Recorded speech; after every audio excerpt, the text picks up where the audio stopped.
Hi everybody, my name is Robin and welcome to my channel, Bird's Eye Stitches. Today is Monday, it's February 10th, and this is a channel about cross stitch. So if you are new here, then welcome, and if you are returning, then thank you so much for coming back and for being here today. Today I have a couple things to go over. I've got some whips, I have a small finish, I have some haul because I fell off the Stitch from Stash bandwagon. Well, I'm still on the bandwagon, but we hit a speed bump and I fell off, and I'm in the hole now. So we have that. I also have a few things to show you from what I'm calling the Great Unboxing. The Great Unboxing is where I'm going through some inherited stitch pieces, you know, charts, finished pieces, all kinds of that goodness. But I came across about 5 or 6 fully finished things that my husband's grandmother stitched long ago. So I wanted to show those to you guys, and then I have some plans. So yeah, let's get right to it. The first thing I wanted to make sure I did not forget, a Flosstube channel that I have been loving recently is the Pattern Queens. I had to write it down, it's right in front of me here. But they have a fantastic channel. It's 2 people. Any of those Flosstube channels that have more than one person, I really enjoy watching, just because I think that I enjoy watching the camaraderie between the different people on the channel as much as I enjoy watching the pieces. But the Pattern Queens, it is Laura and Keisha, I believe. They have both recently shown all of their whips, and they have just all kinds of things in their whip parade. I mean, everything from Super Mario Brothers to traditional samplers. I mean, it's all across the board, and really fun to see all of that, all of the different pieces. Plus they're just super fun to watch. So that has been a channel that I have been watching a lot of over the last 2 weeks. So I will link that below. What else have I been doing besides trying to get caught up in the land of Flosstube? We took our dog to the vet today. We actually recently adopted a dog. He has been with us about 3 months. We did get him from a rescue. He was at that, it's like a shelter rescue, but he was there for almost a year. He's an older dog. He's over 8 years old, and he did have some medical concerns. So I have this picture. There's a name written on the bottom. This is his old name, but this is the photo from the adoption place. They just mailed it to us saying thank you for adopting. But he's adorable. He is a terrier poodle mix of some sort. He's about 15 pounds. His old name was Clover. He is no longer Clover, and he actually doesn't look exactly like this anymore. This was when he first came into the place to go up for adoption.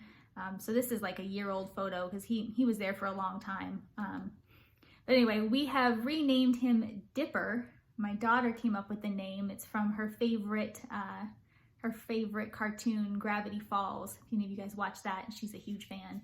So his name is now Dipper, not Clover, but he's been a great addition to the family. But he had to go to the vet today to get his blood work done. He does have valley fever, which of course he's had for a long time, but his titer numbers are pretty low, so we're hoping this will be his last round of meds. We'll see how that goes. But beyond that, he's doing good. He didn't try to eat anybody, as I call it. He didn't turn into Cujo mode, so we're making a lot of progress and strides in that department. All those things that you inherit whenever you pick up a rescue dog. He's by no means truly aggressive. He's a great dog, but we're working through all of his quirks. So we're already night and day difference. But yeah, so we had that going this week. Beyond that, just a lot of stitching. So we will get right to that. Whips. I worked on New Year in the Village. I know I showed you guys that last time. I am very close to a page finish on that. So here's what it will look like. Something similar to this, at least. Here is where we are at. Let's see here. Here. So last time I had most of this pink house done. I didn't really have any of the roof. So I have fully finished this pink house. We did all of the roof. Actually, I have fully finished all of the homes on this page. all that is left of this, if you can see, sorry for the glare there, but all that's left is actually this small firework. And I changed out the colors when I was charting this, when I was pulling floss for it. Because my background is not a navy blue, it's gray.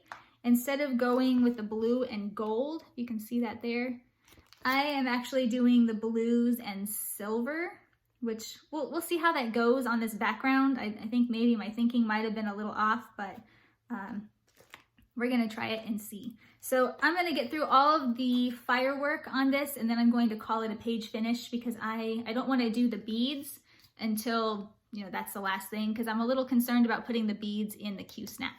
But here's where we're at. All of the houses are done. Small firework here, and then this page will be complete. So we are making some good progress on New Year in the Village. Really excited to have that piece finished. It's a lot of fun to work on, but I just thought that it would be done a long time ago, so I'm excited to be able to say that one is done. I also worked on the little polar bear from Cozy Critters, but I'll show you that in a moment because that one is finished. And beyond that, I have a new start on a HAED.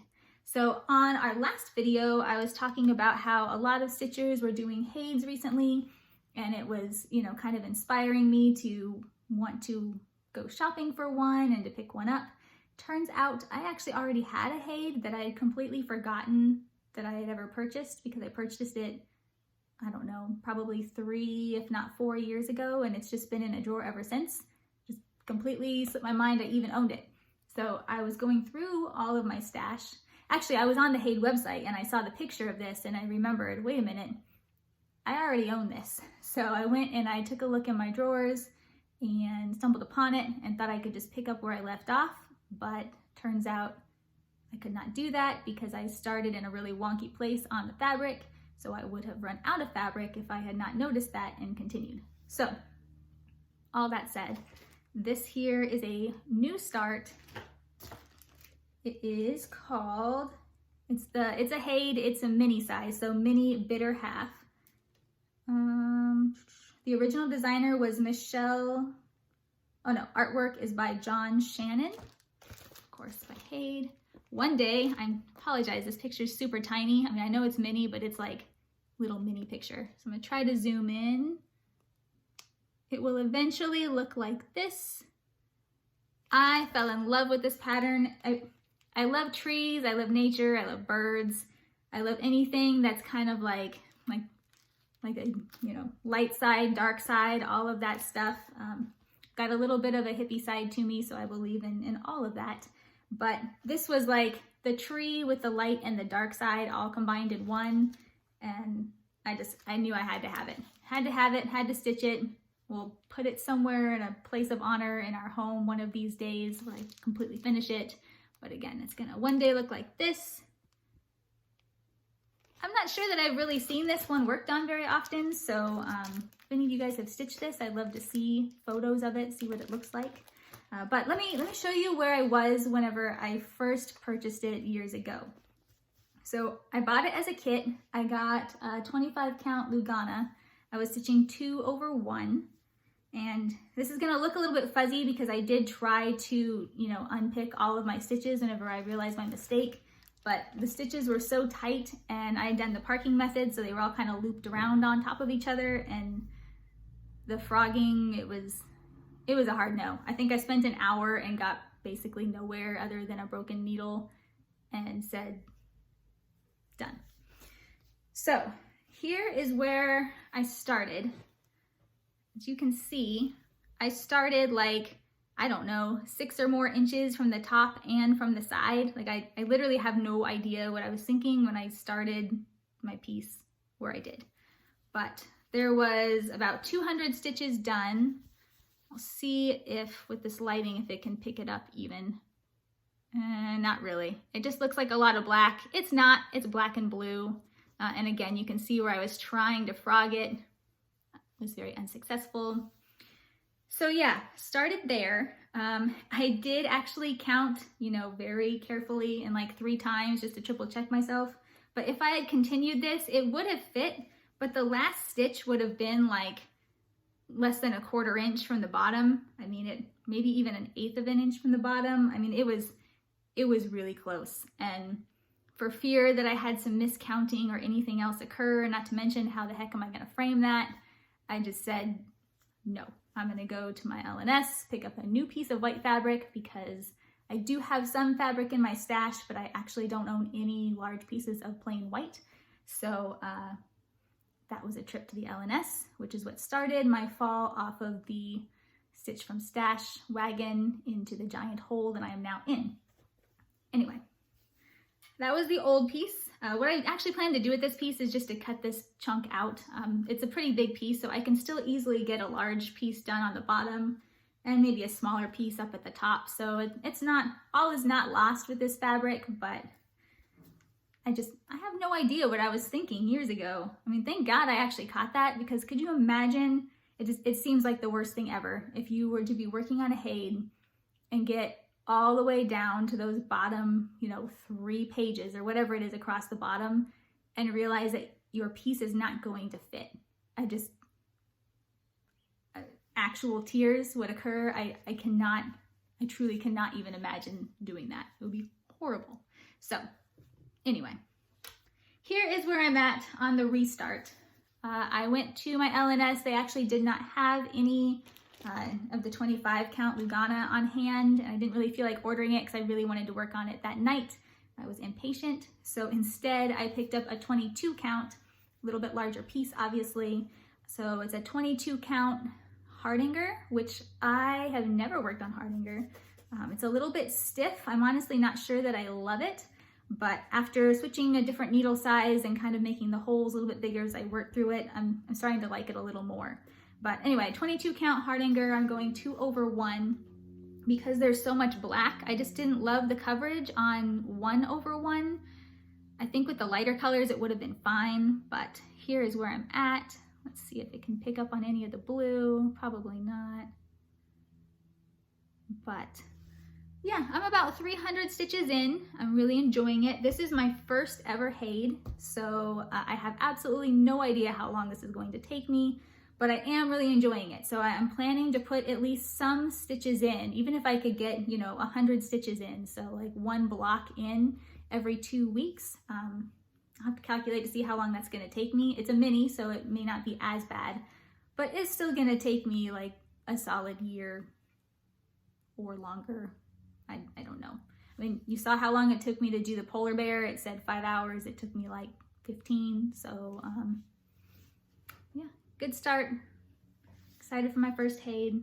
I did join the full coverage fanatics just because it's easy to track the number of stitches on a HAED since it's blocks of 100. So excited to see how many stitches I can put in a year for that. And some of their challenges seem a little fun. I kind of do them as I can if it fits, but I'm really this is my only full coverage. So take it back. I am working on a unicorn as well, but that's in a drawer, so it'll come out eventually. But for now, only full coverage is this guy, first ever HAED. We'll see how this one goes. All right, so I worked on both of those 2, and then I have just a small finish. I'll show you that one. It is from Cross Stitch Crazy magazine. No idea what issue number. Came from this one. It's an older one, I know that much. But it's Cozy Critters. It's designed by Tiny Modernist. The one that I started on is the polar bear. Eventually, I will get through all 4. And put all 4 on the same piece of fabric and frame it all together as one eventually. But for now, we just have the polar bear. So he is done. He looks like this. And it's funny, I thought he was fully done. I took a photo of him. I posted it up on, a couple groups here and there on Facebook. And then I realized that I had completely forgotten to stitch the little bit of pink in his ears. And I was like, he looks okay. I didn't even notice. But now that I put the pink in his ears, I really noticed there was this huge hole going on. It didn't stand out before. I think it's funny how sometimes you don't even notice that you're missing something until you take a picture of it. Things pop out more. So he was stitched with the called for colors. I mean, there's only only 5 of them, so that was pretty easy. I had them all in my stash already. He's on a piece of pewter colored Aida 16 count from Picture This Plus. I was part of their fabric of the month years and years ago when I first got into stitching, so I was getting Aida at the time. But I actually really love this Aida. It's not stiff, probably because it's hand dyed, so it kind of lost a lot of that stiffness to it. 16 count is actually really nice, you know, just for a nice over 1. It's not too big, it's not too small. I would reorder this even in Aida now because I'm all about the gray, so I would pick this up even now. I mean, I can't do half stitches or fractionals on Aida. It's a hard no for me. Like, just trying to split the Aida fabric for me with the needles is no. I totally cheat anytime I have to do that, and I just choose whatever color I feel is the dominant color, and I just do basically a half cross stitch in that correct direction, and I literally call it a day. Like, it's a no. But this little guy, one tiny little finish. I will do the next one. I think I'm feeling the panda bear next, just because, you know, he doesn't have any red, and I just finished a bunch of red, so I'm thinking I'm going to put the panda bear opposite him, so he'll be the next one that I do. But I'm not planning to start him until probably next month, because I just have too many other things going this month. Plus, I need some more finishes because I did some shopping, and so I'm close to quite a few finishes actually, so I need to buckle down and get those ones wrapped up before I start in on the next piece, even though they're fairly quick. So, all right, well, haul. So as I told you before, I totally messed up on that white piece of fabric. I thought you can go to the LNS, you can walk in and get a piece of white fabric and call it a day. I mean, no problem. Yeah, that did not happen. So instead, I walked out with 2 charts, the white fabric, another piece of fabric, and some of these specialty threads for one of the charts. So here is what I got. I will start with, the charts. So I got the Beekeeper. It's by Plum Street Samplers. Looks like this. This one here really spoke to me because I really love this little lady here with her cute little beehive hairdo. It was stinking adorable. And it had these nice bright red flowers, which, I don't know, it called to me. It looks like this. I really enjoy the color of her dress. I mean, I was thinking it was stripes, but it turns out it's just a specialty floss stitched in 2 different ways. So because of that, I had to pick up some of the Weeks Dye Works. I didn't get all of the called for Weeks Dye Works colors. I pulled them all, I laid them out, and I tried to think, what do I have already in my stash from DMC that is similar to these colors? You know, things like, I don't know, beige and whitewash. I mean, there wasn't really any variegation to that, and I have very similar colors. I've got tons of DMC. I don't really have any specialty threads, to be honest, so anything that calls for something that's not DMC or a DMC variegated floss, I pretty much don't own it. So that's, you know, between that and fabric, that's kind of where it gets a little bit hard for me to do stitch from stash, but I'm still getting pretty good about substituting stuff out. However, if a pattern calls to me because of a certain level of, you know, variegation, then I'm gonna go pick up the floss. So got this guy. I did get some of the flosses, and I will show those to you more in depth once I actually start to stitch it. I mean, it's a bag, Weeks Dye Works. You all have probably seen all of these colors, but still, I'll show them to you later when I eventually start that pattern. The other pattern that I got that was really exciting is a sampler piece. I have no idea when I'm gonna stitch this, but it called to me. I've never seen it stitched before, so if any of you guys have seen this stitched, I probably just need to consult the Google and see who's done it, or check Facebook, but it was pretty great. So we have, it's by Brenda Keys, the sampler company. The pattern is called Plant Wisdom Sampler. It looks like this. And what spoke to me on this is, number one, this weeping willow tree it's adorable. I love this tree. These houses should be fairly easy to stitch, so samplers, I kind of try to steer away from them. At least I used to, although now I get sucked into them left and right, it seems. But anyway, samplers are just a little bit daunting to me, all the little dainty pieces and specialty stitches and all of that. But this one has a pretty good chunk of regular stitching right in the middle. So we have that, and we have the tree. And the part that really sealed the deal is, I don't know if you can see these, but these tiny little like naked cherub things. I mean, sorry, I don't think it's quite gonna focus, but when I start to stitch them, they will come to life, and they are stinking adorable. So I'm not a huge history buff, in all honesty. I mean, let's see, it says, if happiness be your pursuit, plant wisdom and enjoy the fruit. So not a history themed saying, but I do love happiness. I do love wisdom. I love trees, weeping willow, and apparently I love naked cherub babies. Not in a creepy way, but yeah, that's what we have. So this one spoke to me. I don't know when I'm gonna stitch it. It will happen one day, and I really need to go online and do some searching to see who else has stitched this. So if I had just gotten this chart, the Beekeeper, the Weeks Dye Works, and my white fabric, I would have been okay because I did have some credit from last month, some finishes, and I do get a $20 allowance for Stitch from Stash. It's what I've given myself. So I would have been barely okay. However, at my LNS, they have this area for fabric, and all the pretty hand-dyed fabrics, there's linens, there's all of the good things. I kept walking by one particular piece of fabric, and I would see it, and I would keep walking, and then it would kind of call to me, and I'd go back, and then I'd keep walking, and by my third pass, I just said, just go get the fabric. So they didn't write down the color name, so I'm gonna have to go back or give them a call so I can figure out what the color is for future reference.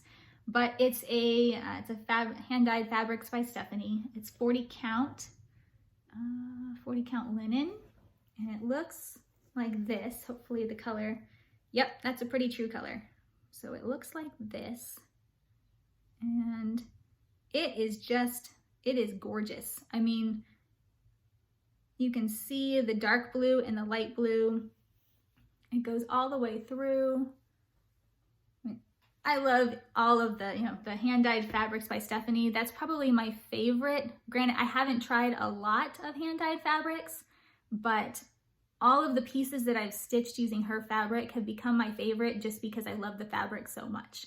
So I didn't have anything in my stash anywhere close to this color. I have some light blues.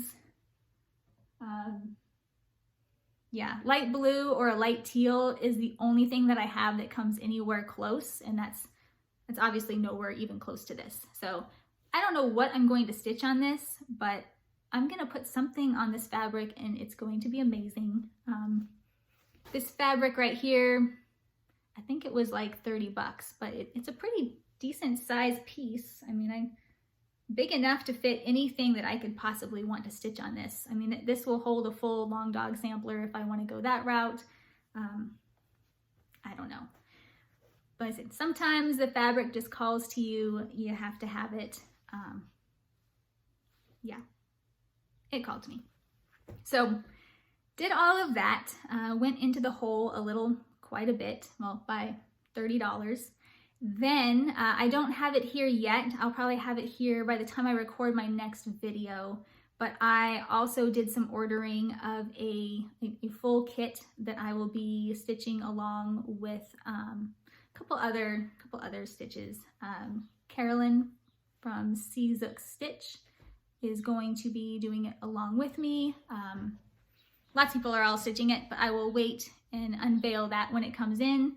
But that whole kit was a pretty penny as well, so I am in the hole by almost $100, which I think I can make up because I do have a lot of things I'm close to finishing.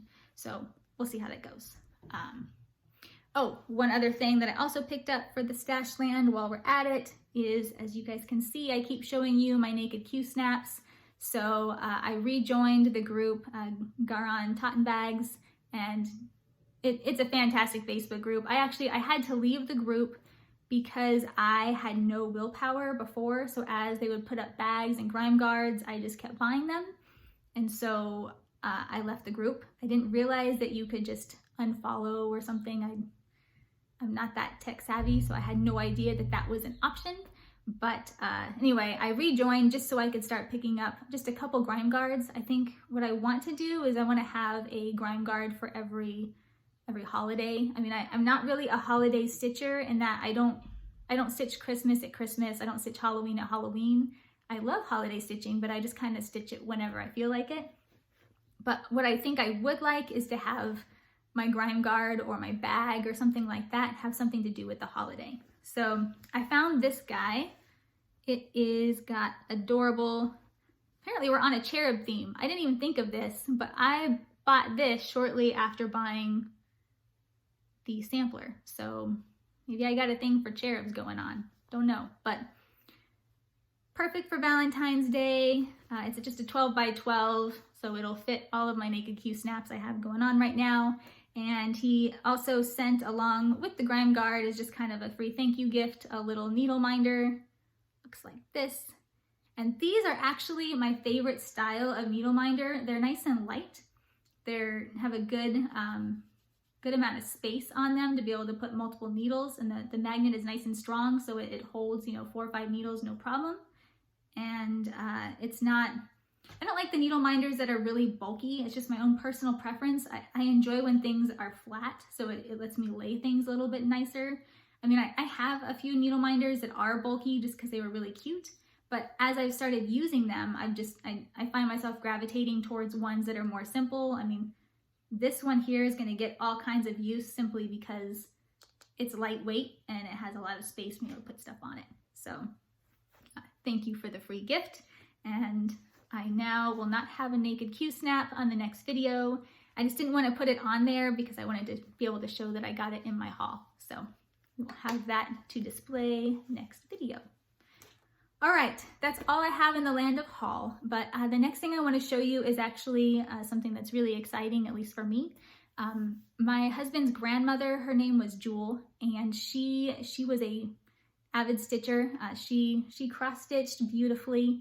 She only stitched on Ada, but she's been stitching for years and years. I mean, my husband said that even whenever he was a kid, he would see her cross-stitching. So for many, many years, she's been a stitcher. She passed away a few years ago, and since there was no other cross-stitchers on the husband's side of the family, I inherited the bulk of her cross-stitch things. Some people in the family got some of her finished pieces, but for the most part, her patterns, her floss, some of her fully finished pieces, some stuff that's just finished but not framed. I inherited pretty much all of that.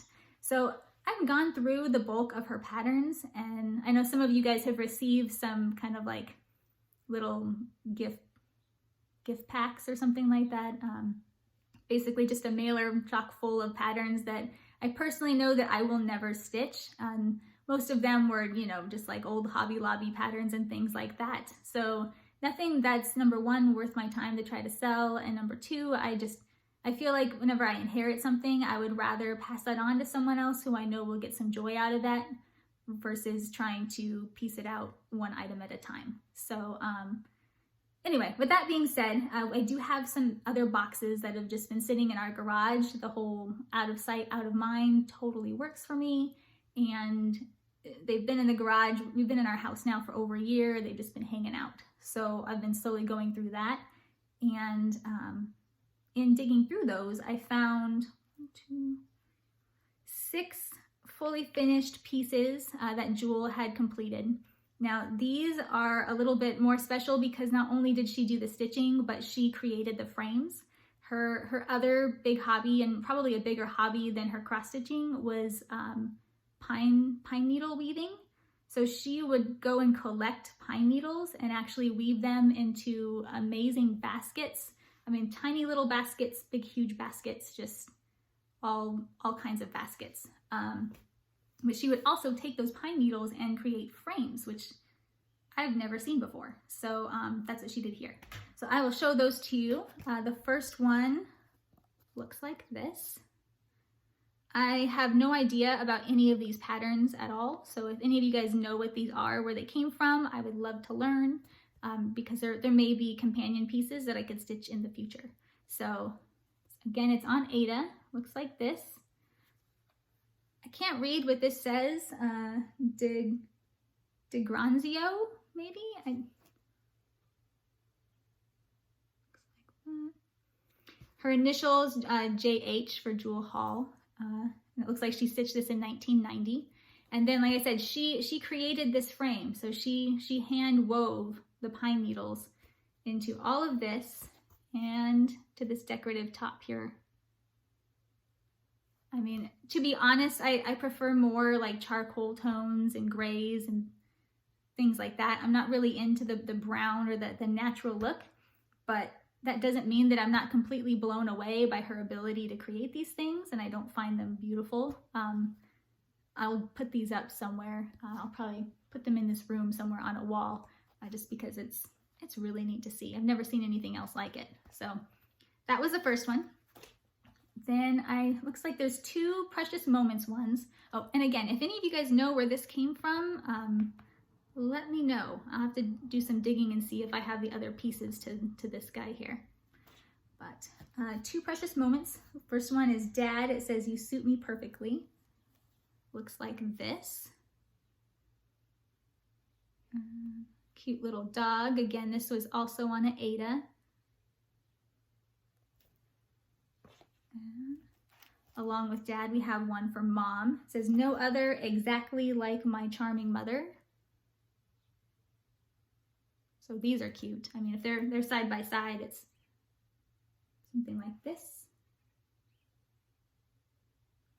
I don't really love Precious Moments. I mean, the only descriptor I can give to them is they're adorable. I mean, they just are. I mean, her little face and this little dog and the kid in the hat, it's cute. Yeah, I think I know where these came from. I think I may have even given this booklet away just because I'm not huge into Precious Moments myself, but I still plan to display those guys side by side.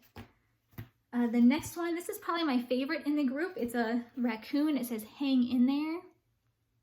This one I may actually take to work just because I like the saying of "hang in there." And some days you need something that says "hang in there." So looks like she also stitched this one in 1990, according to her little signing there. But this one's got a little bit different top to it. Companion piece to that raccoon is this possum. This is a little bit bigger. It looks like she stitched this one in 1986. So I was actually born in 1984, and she stitched this in 86. It is a grumpy possum. I mean, look at the face. It's a little grumpy, but I would probably be grumpy too if I had all these babies hanging out on my back like that. I mean, there is 4 of them, so yeah. But on Ada, beautiful stitching as usual. I mean, it looks really nice. It's got a really fun top going on here, but if I don't take this one to work, I mean, maybe I can put these 2 up. I don't know. I'm assuming these 2 came in the same pattern booklet at some point, but yeah, she stitched this one back in 1986. And last but not least, my daughter's favorite because she's a huge Disney fan. This one here is Snow White. Looks like this. And I love her stitching on this. To me, the Ada fabric, so the little bit of like a blockiness effect mixed with the back stitch, it's just, it's classic Disney to me. I mean, it truly reminds me of the old Disney movies. It's just, I mean, look at their faces. I don't know if Snow White is trying to like give Dopey a manicure. I don't know what's going on there. Oh, she's washing his hands. I see, there's a bucket. But But still, I mean, fully stitched it, created the frame. Her backing is, I don't even know how she did this, to be honest. It's like, it's pretty glorious. So wish she was around to kind of teach me this. I know that you can learn. I don't know that I do a lot of basket weaving myself, but I just think that it's fun to learn things, especially from a family member, and you can pass down stuff like that. Then I say, why not? But that's all I had in my great deboxing this past couple weeks. In the next month or so, I'm sure I'll stumble upon a couple of other pieces I could show you guys if you are interested. But I've never seen any type of framing like that, so I really wanted to show it and kind of show it off a little bit. I think that's all I really have today. Plans. I know I failed miserably in my plans from the last video. In fact, I kind of feel like the plan segment should be called like anti-plans, because it seems like if I bring it up here, then that's exactly what I'm not going to do over the next 2 weeks. But I need some finishes. So I think I'm going to be working on New Year in the Village. I just need to get the fireworks stitched up. It's got some fancy floss and some regular floss. I will not do the beads till the very end, but I'm still going to count it as a finish. I won't count it twice, obviously, but get that one wrapped up. And then I have a Virgo. Oh, actually, I have it over here. So Virgo from Satsuma Street. I actually have all 12 of these, but it looks like this. Mine looks nothing like this because it's not on black. And by changing the background fabric, it just really looks nothing like this. Here's where I'm at. I'm close to a finish on this one though, so I think I'm gonna pick it up and give it some love this week. It looks like this. So because I chose green and didn't realize how many of the colors were going to kind of mesh with it, I think that what I'm going to do is actually do a little bit of back stitching on this one just to kind of make it pop a little bit better. But I don't have the name of this fabric handy. It's in the project bag, but hopefully I can get this one finished. I mean, all that is left is some of the wheat and a little bit more on her dress. Yeah, so I'm here versus here. So yeah, we're close. So if I can get that finished, then that will be a small step out of the Stitch from Stash hole. So I plan to work on that. And then kind of how I do my rotation is I after I finish 1 or 2 projects, depending on the size, I will grab a project that I have that I have it kitted up, just sitting in my stash, and that becomes my new start. And every time I do that, I start kitting up 1 or 2 other pieces, and just that way I have a good supply of things to choose from. When I say kit things up, I don't mean that I go out and buy everything for it. What I usually do is just I pull the chart and I start looking through what I have on hand and make substitutions, things like that, and then create my shopping list if I do need it, and I will pick up the items I need from that, here and there as I get around to it. But the 2 charts that I have found in my stash that I'm going to start kitting up for future use are one's by Lulu Stitches. It's called Walkin' on Sunshine, and if I was on the ball, I would have had this all ready to go because it's absolutely perfect for spring, but it looks like this. I am in love with this chart. It is super fun, really bright colors. I should have absolutely everything I need for this chart on hand. I know I have some fabric that will look really nice. It's maybe not exactly this color, but it's similar enough. And it's all DMCs. There's a little bit of Weeks Dye Works, but I can easily swap those out. And it's a basic enough chart that I can choose something I have on hand. So I'm going to start kitting this up for future use and start kitting up Dreaming of Sunflowers. It's by Rosewood Manor. I'm sure you all have seen it a million times. Looks like this. This is another one similar to the fabric, where every time I would go to my LNS, I would walk by this chart.